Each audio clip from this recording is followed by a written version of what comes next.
O lugar que é bom pra mim é onde eu quiser estar. A estrela ainda brilha, ela é quem vai me guiar. Ser guerreira é minha sina, batalhando pra vencer. Tenho voz pra ser ouvida, tenho sonhos pra viver.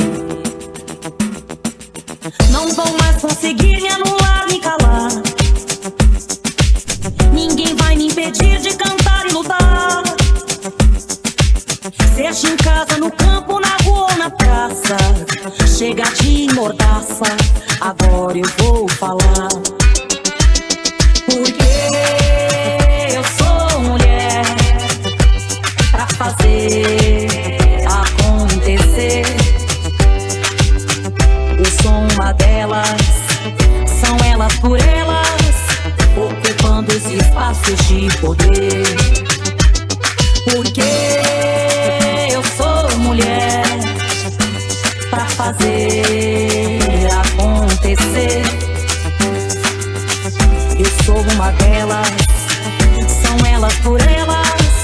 ocupando os espaços de poder.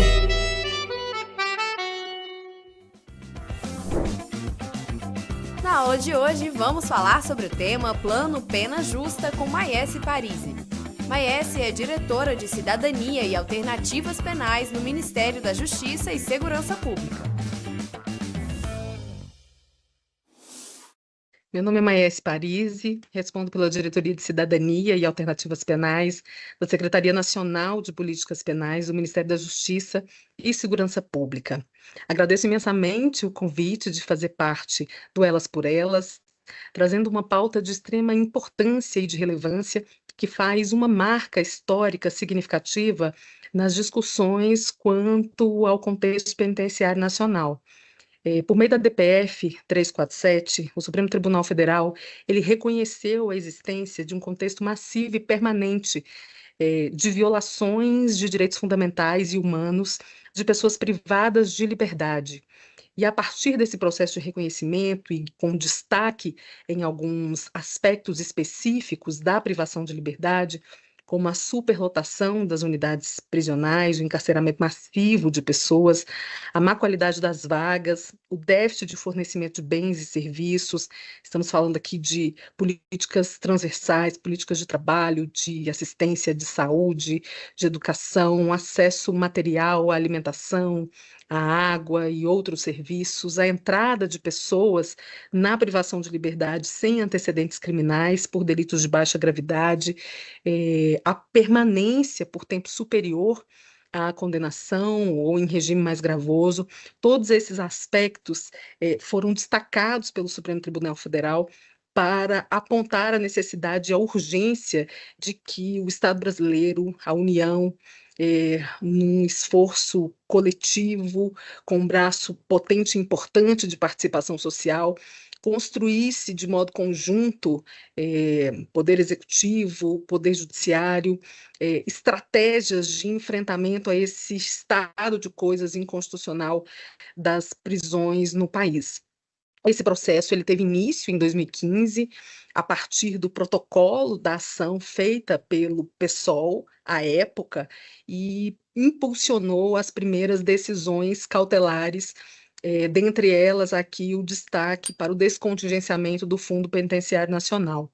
Em outubro de 2023, a decisão de mérito do Supremo Tribunal Federal reconhecendo esse estado de coisas, e em 2024, o indicativo do início dos trabalhos no sentido de elaboração do Plano Nacional de Enfrentamento ao Estado de Coisas Inconstitucional. O Supremo Tribunal, além de indicar a urgência e a decisão de elaboração desse plano nacional, ele também estabelece algumas competências importantes. Ele atribui ao Poder Executivo, em parceria com o Poder Judiciário, o processo de elaboração do Plano Nacional, indicando a coordenação desse processo ao Conselho Nacional de Justiça, representado pelo Departamento de Monitoramento e Fiscalização, e ao Ministério da Justiça e Segurança Pública, por meio da Secretaria Nacional de Políticas Penais, que organizou internamente a criação, por meio de portaria, de um grupo de trabalho que assumiu a coordenação de todo o processo de elaboração do Plano Nacional no âmbito do Executivo Federal. Além do indicativo de quem coordenaria o processo de elaboração, a decisão do Supremo Tribunal Federal ele indica também a urgência e a necessidade de pensar um processo robusto, não só de execução, mas também de monitoramento do processo de execução, indicando aí ao Conselho Nacional de Justiça essa responsabilidade por impulsionar e por fazer essa frente de interlocução com o STF ao longo dos anos de execução. Foram estabelecidos alguns prazos também no bojo da decisão, como prazo de 6 meses, para que, no âmbito da União, o Plano Nacional fosse elaborado, com um recorte temporal de 3 anos para sua execução, e, a partir da homologação desse Plano Nacional, o início, o start da elaboração dos planos estaduais que precisam serem construídos a partir de uma simetria, a partir de um espelhamento do Plano Nacional. Então, os estados, a partir da homologação do Plano Nacional, têm também o prazo de 6 meses para startar a elaboração dos seus planos locais e o mesmo recorte de 3 anos para a implementação das ações com o objetivo de enfrentamento, superação e não repetição desse estado de coisas inconstitucional. Nesse sentido, um grande desafio foi imposto, né? Construir um plano relevante, consistente, com ações estruturantes que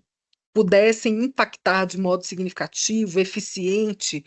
no contexto penitenciário nacional. Ele demandou um nível de organização importante e demandou também a congregação de esforços, de uma construção a muitas mãos, do que se tem hoje como produto na formatação do Plano Nacional. Então, de janeiro a julho, foi desenhado o que chamamos de primeira fase do processo de elaboração do plano. Então, de janeiro a fevereiro, todo o desenho de como se dariam esses próximos meses de trabalho, todo o processo de planejamento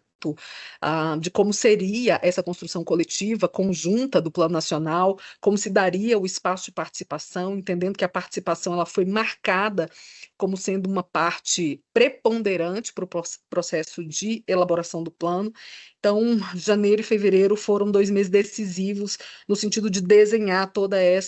esse planejamento do processo de elaboração, até que em março houve o início das agendas interministeriais, agendas com o sistema de justiça, agendas com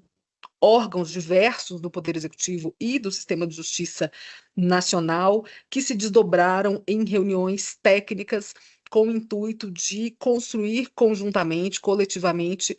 as contribuições que seriam consideradas nesse processo de formatação, e nesse mesmo período foi criada aí, por meio de portaria, o grupo de trabalho da Secretaria Nacional de Políticas Penais, que, somados esforços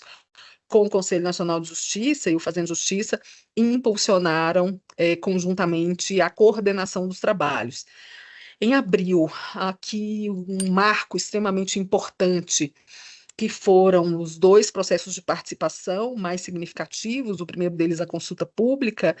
e o segundo a audiência pública, que aconteceu na sede do Ministério da Justiça, consulta pública que se estendeu ao longo de 20 dias, a audiência pública realizada em 2 dias na sede do Ministério da Justiça, e nesse mesmo período foi criado o Comitê Interinstitucional, com a representatividade do Conselho Nacional de Justiça e do Ministério da Justiça, comitê esse criado a partir da assinatura e da formulação do ministro Barroso e do ministro Lewandowski, que, ao longo da elaboração do plano, foi o espaço deliberativo atuante aí, ao longo de todos esses meses, de modo decisivo para os contornos finais do Plano Nacional. Em maio, foi desenhado esse momento já de arremate final de uma versão mais acabada do Plano Nacional, Em junho, a primeira apresentação realizada ao ministro Lewandowski e o ministro Barroso, já dessa versão mais bem formatada e acabada do plano, com uma perspectiva de que esse fosse entregue formalmente ao Supremo Tribunal Federal no início de julho de 2024. É, a- a- Aprofundando um pouco mais e salientando o processo de participação social, a consulta pública, a audiência pública e as contribuições institucionais foram três grandes braços de participação para a elaboração do Plano Nacional. A consulta pública, com a possibilidade do ranqueamento daquelas prioridades, aquelas ações prioritárias, tendo como base aí um sumário executivo e uma matriz original, uma matriz de implementação que foi disponibilizada a toda a sociedade brasileira para análise e contribuições. A audiência pública com um número significativo de representatividade de pessoas jurídicas, cujos novas ações, problemas foram identificados, e, do mesmo modo, a contribuição de instituições. Então, todo esse conjunto de contribuições, eu estou falando de aproximadamente 6.000 contribuições registradas. Todas essas contribuições elas foram categorizadas entre novas propostas, propostas que não se aplicavam porque, por algum motivo,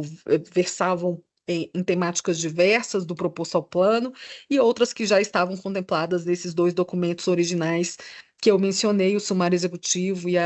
a matriz de implementação original. Esse processo ele foi extremamente rico, legítimo, robusto e que marcou de modo muito significativo o envolvimento da sociedade civil em construir conjuntamente uma proposta de plano com uma incidência no sistema penitenciário nacional, com uma incidência na política penal nacional. Então, além do plano marcar um momento histórico, ele incide de modo muito qualitativo e muito legítimo na perspectiva da participação social. Então, o que temos como produto, já numa versão mais acabada do plano, uma versão final do plano, é o resultado o resultado de contribuições de várias instituições, egressos, familiares, pessoas que vivenciam de modo direto ou indireto a privação de liberdade no cenário nacional. Esse processo ele se deu com a participação, essa primeira fase, ela se deu com a participação de mais de 59 instituições. Ao todo foram 33 encontros realizados, desses, 28 reuniões de trabalho, 2 reuniões deliberativas com o Comitê Interinstitucional para o Enfrentamento do Estado de Coisas Inconstitucional e 3 importantes eventos, o primeiro deles com a Corregedoria Geral de Justiça, o segundo com os secretários de administração penitenciária e congêneres, no espaço do Consege, e uma audiência pública no Senado Federal, contando aí com a participação de órgãos como o Ministério de Direitos Humanos, o Ministério da Justiça, o Ministério da Educação, da Cultura, o Ministério das Mulheres, Ministério do Trabalho, a participação extremamente ativa do TCU, da AGU, da Casa Civil, o Ministério dos Transportes, e uma série de outros, a participação interministerial, a atuação interministerial, em especial daqueles ministérios que são estruturantes e que conduzem pautas, e políticas públicas que são preponderantes para que tenhamos um sistema penitenciário, um sistema prisional, uma política penal qualificada, mais humana e mais justa. Todos esses ministérios atuaram de modo muito significativo ao longo de todo o processo de elaboração. O processo de participação, ele foi um marco dessa construção, visto que o que conseguimos extrair enquanto produto dessa construção conjunta foi de modo extremamente significativo, não só no desenho dos problemas, mas no delinear das ações propostas, no desenho de medidas a serem implementadas, daquelas metas a serem atingidas e alcançadas ao longo dos 3 anos de execução do plano, e também do desenho de indicadores que serão aí o termômetro do acompanhamento dessa execução ao longo do processo estabelecido. Essa primeira fase, ela se encerra em início de julho, dando início a uma nova fase, uma segunda fase, muito provocada pela incidência da Advocacia Geral da União, uma incidência da Casa Civil, que faz uma provocação extremamente importante. Pensar o desenho de política pública, pensar o desenho da política penal, implica necessariamente o diálogo e o amadurecimento do desenho orçamentário necessário a implementar cada uma dessas ações. Então,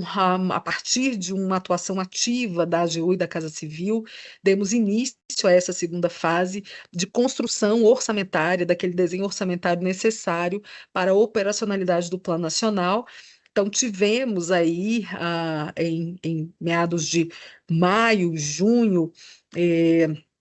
após a apresentação do plano ao ministro Lewandowski e ministro Barroso, uma primeira reunião na Casa Civil, e no início de julho o indicativo e a solicitação e a petição por extensão de prazo junto ao Supremo Tribunal Federal, com o intuito de amadurecimento dessa discussão orçamentária e validação das ações de competência interministerial junto a cada um dos ministérios. Nesse sentido, os meses subsequentes, agosto, setembro e o mês atual, foram meses importantes. Então, a Secretaria Nacional de Políticas Penais, por meio da coordenação do grupo de trabalho, conduziu esses últimos meses de interlocução interministerial, de interlocução com a Casa Civil, com a AGU, revisando, olhando de modo ainda mais profundo, criterioso e cuidadoso cada uma das ações desenhadas, validando e redesenhando e lapidando essas ações a partir da indicação e desse olhar mais apurado de cada um dos ministérios, para que a versão final do documento contemplasse aí um retrato cada vez mais aproximado das necessidades e de estratégias cada vez mais consistentes para a superação desse estado de coisas.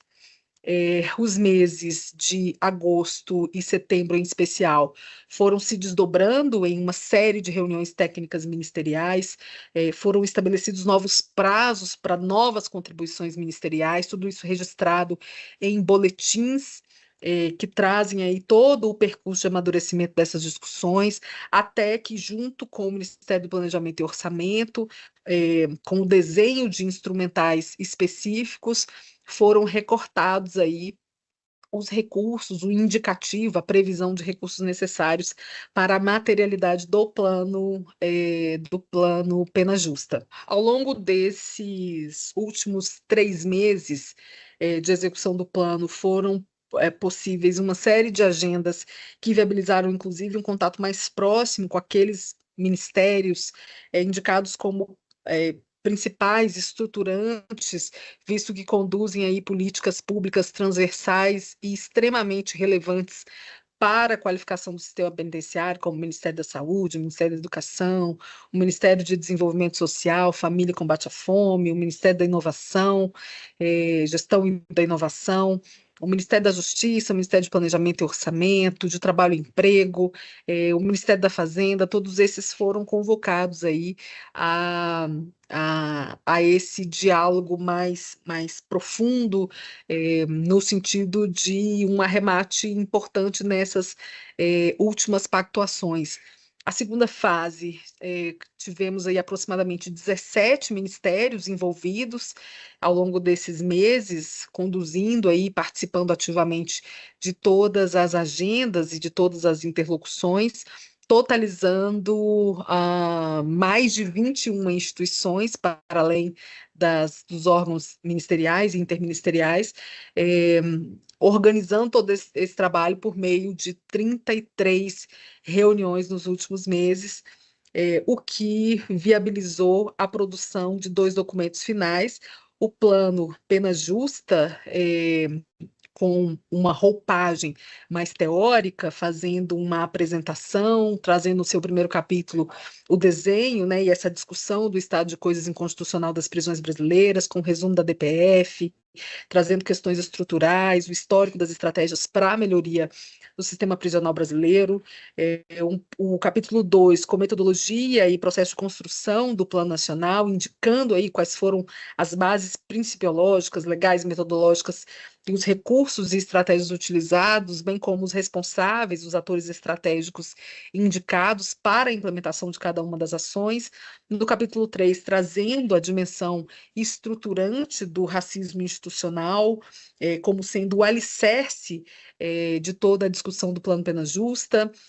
extraindo dele eixos de atuação e caracterização dos problemas, com a apresentação dos eixos de atuação a partir do indicativo da própria decisão do Supremo Tribunal Federal, e os últimos capítulos, capítulo 4, trazendo o contexto, o rol de ações mitigadoras e de medidas propostas, encerrando aí com o último capítulo, indicando o espaço de governança, o monitoramento e os indicadores que serão referência do processo de implementação do plano ao longo dos 3 anos,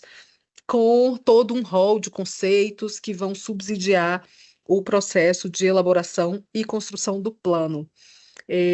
Um segundo documento, que é a matriz de implementação. Essa matriz de implementação, ela se organiza por meio dos eixos prioritários, os eixos de atuação do plano, que se desdobram em problemas, que se ramificam em ações mitigadoras, ações a serem implementadas e executadas. Para cada uma dessas ações, todo um conjunto de medidas e metas gerais a serem implementadas e alcançadas, e com um detalhamento dos indicadores atrelados a cada uma dessas entregas. Então, numa perspectiva geral, numa visão geral, o Plano Nacional de Enfrentamento ao Estado de Coisas Inconstitucional, ele se alicerça numa dimensão estruturante do racismo institucional e se ramifica em eixos que o primeiro deles versa sobre o controle de entrada das vagas no sistema prisional, qualificando a ambiência da audiência de custódia, apresentando novas possibilidades de responsabilização penal, com destaque à Política Nacional de Alternativas Penais, ao serviço de atendimento à pessoa custodiada, ao serviço APEC, uma série de outras iniciativas, como a Central de Regulação de Vagas, que estabelece uma perspectiva de ocupação taxativa, que traz uma discussão importante com relação às vagas prisionais. Então, quanto ao eixo 2, além de toda essa ambiência e dessa transversalidade com políticas públicas diversas, traz também o contexto de atuação e a necessidade de qualificação dessa ambiência para que os profissionais que atuam direta e indiretamente no intramuros, na privação de liberdade, tenham condições mais dignas, mais seguras, para a execução de suas atividades, e também então também a qualificação desse espaço de atuação dos profissionais também é considerado no eixo 2. O eixo 3 do Plano Nacional, ele traz os processos de saída da prisão sem estratégias de reintegração social, marcando a necessidade de qualificação da soltura, a necessidade de construção de um processo de desenho e aprimoramento de uma rede de proteção, de uma rede de apoio voltada às pessoas egressas do sistema prisional, a necessidade de olhar para essa pessoa ainda em fase anterior à soltura, trazendo o conceito da pessoa pré-egressa como sendo aquele, num recorte temporal de 6 meses antecedentes à decisão de soltura, fazendo uma interface também com a recém-criada Política Nacional de Atenção à Pessoa Egressa do Sistema Prisional, dialogando com a Política Nacional de Trabalho, dialogando com as políticas para mulheres e uma série de outras iniciativas congregadas, unificadas, construídas e articuladas numa perspectiva de reintegração social de pessoas. E, por fim, o quarto eixo, o eixo 4, trazendo uma perspectiva de não repetição. O eixo 4 é o eixo que não veio escrito, expresso, na decisão do Supremo Tribunal Federal. No entanto, em suas linhas, em vários momentos, o Supremo ressalta a necessidade de que esse contexto de estado de coisas ele seja enfrentado, superado e que não haja repetição, que o Brasil não vivencie novamente esse contexto de violação massiva de direitos fundamentais. Para tanto, o eixo 4 foi incluído ah, é, como esse arcabouço de políticas de não repetição do estado de coisas inconstitucional das prisões brasileiras. Como dito anteriormente, a ideia é que esse plano se desdobre em planos locais, a partir da homologação do Plano Nacional prevista para o próximo dia 24 de outubro. A ideia é que a homologação starte o processo de elaboração dos planos estaduais, que vão se dar na ambiência dos comitês de políticas penais. E, para tanto, o Plano Nacional ele vai ser aí esse grande farol de referência e para subsidiar o processo de elaboração dos planos estaduais, uma série de documentos teóricos, orientadores, práticos, instrumentais, estão sendo produzidos para que realmente tenhamos aí o espelhamento, mas ao mesmo tempo também a consideração das especificidades locais, visto que estamos dizendo de um problema que se estende numa dimensão nacional, continental. Então, considerar a especificidade dos estados, das regiões, isso vai ser fundamental para que, de modo definitivo, o plano tenha um efeito prático, um impacto significativo na vida das pessoas, em contexto de privação de liberdade, mas em contexto inseridas, introduzidas na política penal nacional. Além de todo esse desenho de construção, além do subsídio para a elaboração dos planos estaduais, uma grande preocupação marcada pelo Supremo Tribunal Federal, mas também muito atenta por toda a equipe que atuou de modo direto na elaboração e na coordenação do processo de elaboração do plano, que são as estratégias de monitoramento. Então, a ideia é que o comitê de enfrentamento ao estado de coisas se mantenha ativo ao longo dessa execução do Plano Nacional e que tenha um canal aberto com o comitê de políticas, com os comitês de políticas penais, comitês esses estaduais compostos por uma diversidade de instituições, e em especial com a participação da sociedade civil, que haja também a interlocução permanente com instituições, órgãos ministeriais, interministeriais, do sistema de justiça, e que hajam canais permanentes de interlocução também com a sociedade civil, de modo que o comitê consiga atuar ao longo desses 3 anos de implementação das ações e ao longo de 3 anos de execução dos planos estaduais, com missões em loco, com reuniões de trabalho, com a possibilidade de elaboração de planos de contingência, caso identificado algum contexto ou alguma situação mais gravosa, que esses ciclos de monitoramento contingencial consigam incidir de forma significativa naqueles possíveis entraves de execução do plano, que toda essa comunicação, que toda essa produção de conteúdo e conhecimento a cada 6 meses chegue até o Supremo Tribunal Federal para que subsidie a tomada de novas decisões ou deliberações, e que todo esse arranjo, todo esse processo de construção, elaboração, implementação seja público por meio de painéis, instrumentais e outras ferramentas que vão possibilitar que toda a sociedade brasileira, que todos os órgãos e entidades nacionais e internacionais consigam acompanhar o investimento do Estado brasileiro, o investimento da União, o investimento do sistema de justiça em enfrentar de modo responsável, corajoso, articulado, coeso, esse estado de violação massivo, esse estado de coisas inconstitucional que já se estende há algumas décadas no cenário nacional. Desse modo, encerro a minha fala, agradecendo mais uma vez a possibilidade dessa troca, dessa articulação e interlocução, esse canal aberto para a apresentação do plano, para os diálogos relacionados ao Plano Nacional e às estratégias construídas, só fortalece a possibilidade de termos aí, na execução do plano, êxito das ações, dos resultados, e que tenhamos uma sociedade cada vez mais justa para todas as pessoas, mais digna, e que contextos de violação de direitos fundamentais e humanos não voltem a se repetir, desenvolvendo e fortalecendo no cenário nacional outros modos de responsabilização penal. Muito obrigada. Na aula de hoje aprendemos sobre o Plano Pena Justa. Continue ligada no TV Elas por Elas.